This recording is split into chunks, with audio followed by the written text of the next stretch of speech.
everybody. Welcome to this, a Wednesday edition of Dan's At Home Update. And I am telling you now, and many of you have seen this is my coffee thermos from work. I have emptied this already this morning.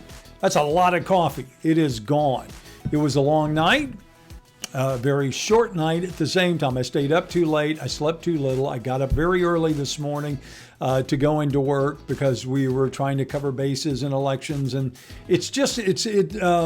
when you're trying to put it all together and present it to other people, it's never real easy because you're like, okay, we have more than 50 races. How do we do this? We can't show them all at one time. Which ones do we focus on? Which ones do we come back later with? And then, of course, you throw into the mix what is happening in our country right now. And before I go any further, by the way, my name is Dan Gresham, and again, I am the KFDM Fox 4 anchor and have been for a long time on the morning show, and fortunately, I still am at this point, so I'm very grateful for that, very grateful to have had a job, and grateful to wake up in a country where we can still have free elections, no matter what might happen. You know, the reality is everyone had the opportunity to vote yesterday, and I understand. Listen, I made the mistake this morning of posting a question on our Facebook page. Let me just go ahead and show it to you. And, it's a very simple question. I just simply said, there's the question right there. You know, as we wake up this morning, there's no clear win in the presidential election as votes are still being counted in key states. Surprised or just what you expected? Well, to this point, I think we've had, it says 423, but I checked again. We've had more than 600 comments. I would show you some of the comments, except I'm afraid what might pop up, to be honest with you. It has not been real, what's the word I'm looking for? Enlightening would be one word. It has not been positive. It has not been encouraging. It's a whole lot of accusations going all over the place. A lot of people pointing fingers, and I'm afraid that's just the way it's going to be. Someone asked me, and by the way, you're more than welcome to post up. I like it when you do. Tell me what you're thinking, where you're at, what you expect, what you think is going on, and how you're feeling this morning.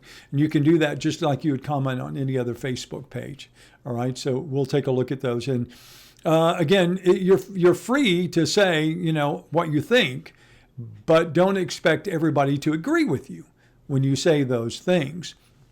Let's check in and see who is here this morning as we get our day started. Some of the folks that I recognize, of course, Tammy Cromwell, good morning to you. Hi, April, thank you. Oh, look, some sunshine there. We do have plenty of that. Mr. Amber, good morning to you. Chason, good morning. Always good to see you here. How do I feel about the elections? Right now, Janetta, I feel very sleepy. I feel very tired. I feel anticipation of anxiety just based on the fact that I have a feeling this is going to go on for a while. And because of that, I think a lot of experts that I've read this morning, and of course, I want to go and look at people and political analysts and everything and what I've read this morning from some of my favorite folks who can break down politics and can talk about it very much more intelligently than I can, is a couple of things. One is, many of them are saying this is the worst thing that could have happened. If you had had a landslide either direction, an overwhelming vote, clear-cut winner, no doubt who was going to be the president, it would have been over and done with. You can talk about, backlash. You can talk about violence in the streets. You can talk about, whatever the reaction was going to be. But their suggestion is it would have been much less than if you have a protracted, unclear, non-issue winner on the day, after the election. I said this yesterday, and I'm going to encourage you to go and look. And I know a lot of people are saying this should have been done. This should have been over on election day. My wife asked me today. She said, are elections usually over on election day? And I said, no, elections are never over on election day. They're never over on election day. Go do your homework. Go look at a couple of things, and you'll find out, because this is the way it works. Some states don't even start counting votes until election day. Almost some places, the military gets what? I think it's like 3 days after the election day to mail their ballots back. So those ballots are still being counted. Elections are not over until votes are certified. And votes are never certified and never attested to the day of the election. It just doesn't happen that way. What happens is, and what we've grown accustomed to, is the people who report and or follow all of these will make what they call projections, right? We project, meaning we take something and we move it forward, we project it out, we take the numbers that we currently have, and based on these numbers, we project it, and then they make a decision. We project a winner in this state. If you go and look now at some of the states that have already been declared and projected for either Biden and or Trump, you will find that they are not 100% complete. But again, they're not normally 100% complete. It takes time to count all the votes, but the projections can be made, and usually there are clear-cut trends that go one direction or the other, and that's how they can say this state, even though they haven't finished counting the votes, tonight we say this candidate will win this state. Well, at this point, apparently there are states they can't say that in. So we're just watching. But again, this is going to be one of those days. The concern about not having a clear-cut winner is it only aggravates a division that exists within the country on what could be called the great political divide. And a lot of people say it's only going to make it worse instead of making things better. Hard to bring a country together when you're still, split about. But again, within a day, within the end of today, by who knows? It could be done very short notice that it could be decided. But at the same time, votes are continue to be counted, and they will continue to be counted just like they have been for years. What I learned today, real quick, one more thing before we start looking at all the numbers. I learned today, because I was just curious, how many countries in the world, their elections for their leaders are not decided by a popular vote? I'd never thought about that before. I mean, I know we have an electoral college, which means that in the last election, you had one candidate win 2 million more votes than the person who's now in the White House, because it's weighted by states. Some states have more electoral representatives than others. So if you win Florida with 55, then that's a whole lot better than winning, pick one, Nevada, with, Idaho, Iowa, that may have 10, right? Because they're weighted. So anyway, and it takes 270 electoral votes to win the White House. And we'll look at that in just a second. But what I was going to say was, so I'm thinking to myself, well, I wonder how many other countries in the world have a system like this, and none of them really have.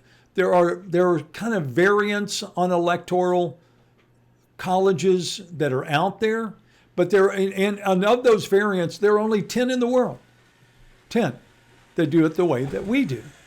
And then there are a lot of other countries that obviously do it by popular vote, and there are other countries that don't let people vote at all, that they have their parliaments vote or their houses of representation vote, and they decide who their leader's going to be. Let's do this. I want to take you over to KFDM.com. Well, there's KFDM's Facebook page, but here's KFDM, and you can go. You can read all the stories. You can see what the candidates are saying. You can see reaction from local candidates, and that's the other thing we've been talking about and harping on for months is the presidential election is just one of many. Okay.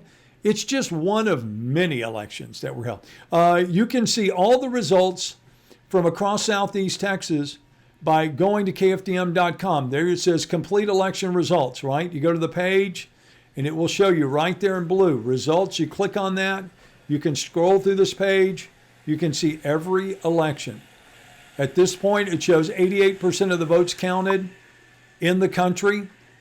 And it shows Joe Biden with 50% of the popular vote, Donald Trump with 48%. Then you go down to Electoral College, and you see at this point, Joe Biden has 238, Donald Trump has 213, again, with states outstanding. Now, you may be saying, well, I saw where John Cornyn won.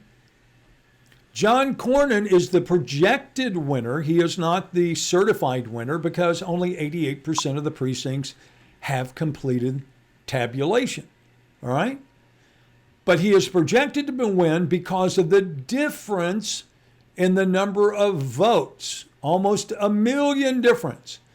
So the projection is that 12% that's still out will not equal enough to be 1 million vote difference. That's not to say MJ Hager couldn't get 1 million votes. It's to say that John Cornyn may get 500,000 while she gets 1 million, so she still doesn't make up 1 million votes. You see what I'm saying? But you can go in and look at that. You can look at the rep race. Randy Weber, the incumbent, won. Brian Bambin, the incumbent in District 36, also projected to be the winner with 91% of the precincts reported. You can look at the railroad commissioners, Supreme Court justices.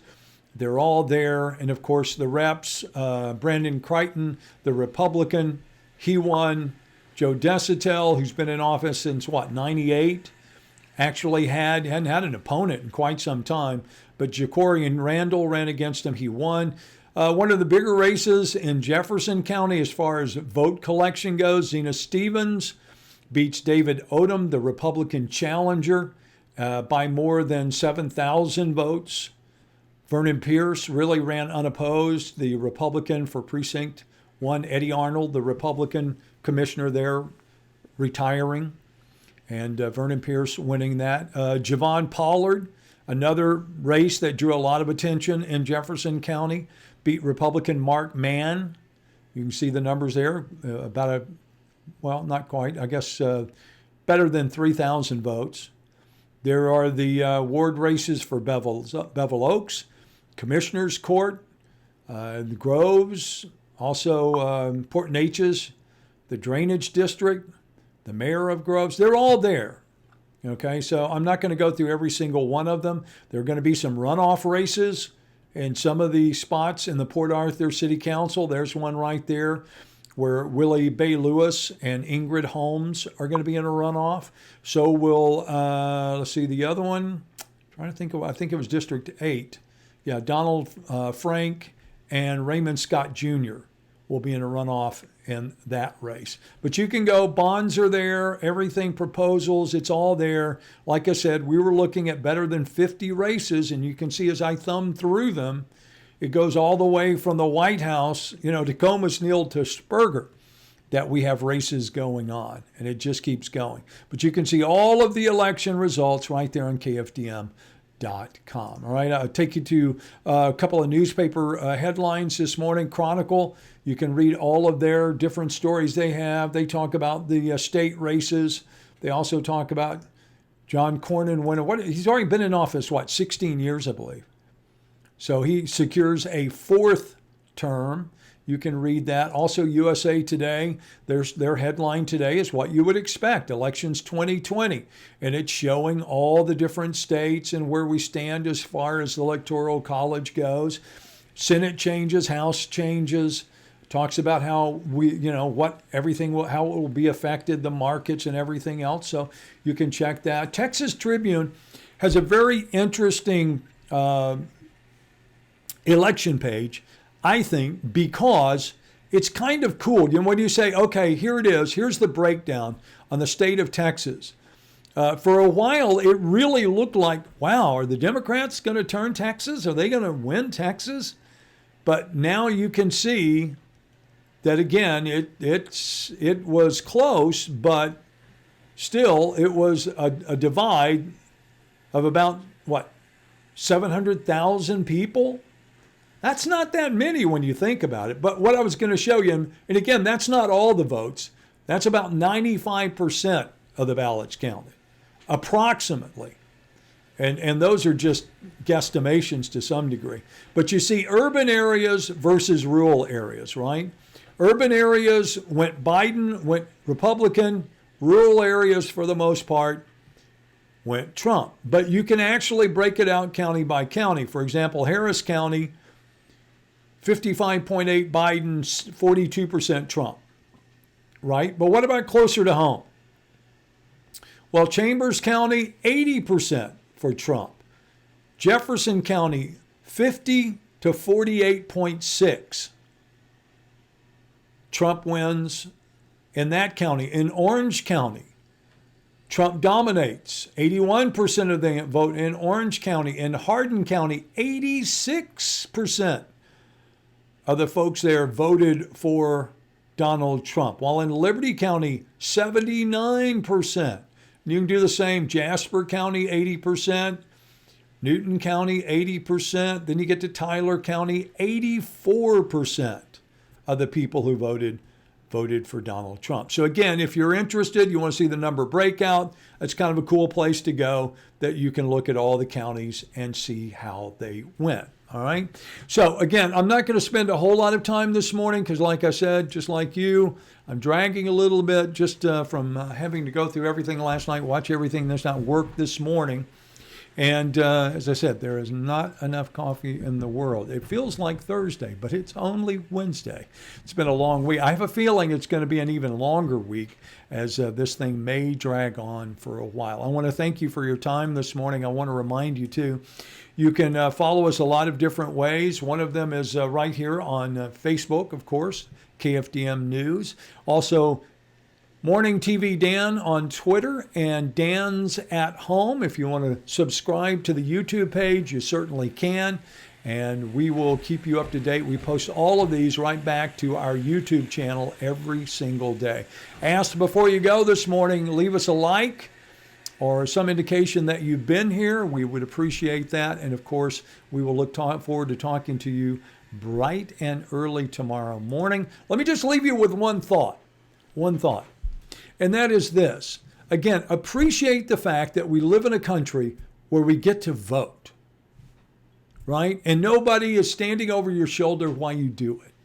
Appreciate the fact that no matter what happens, we still have the opportunity to live in one of the greatest countries in the world. And appreciate the fact, too, that your neighbors, while they may not agree with your politics, they're still your neighbors and they're not going anywhere. Folks will come and go in the nation's capital. Parties will come and go as they have for hundreds of years. But your neighbors will always be your neighbors. So there's the opportunity. If we really want to start something, maybe it has to go away from what's happening in the nation's capital. Maybe it's about what's happening in our own homes. I'm just saying.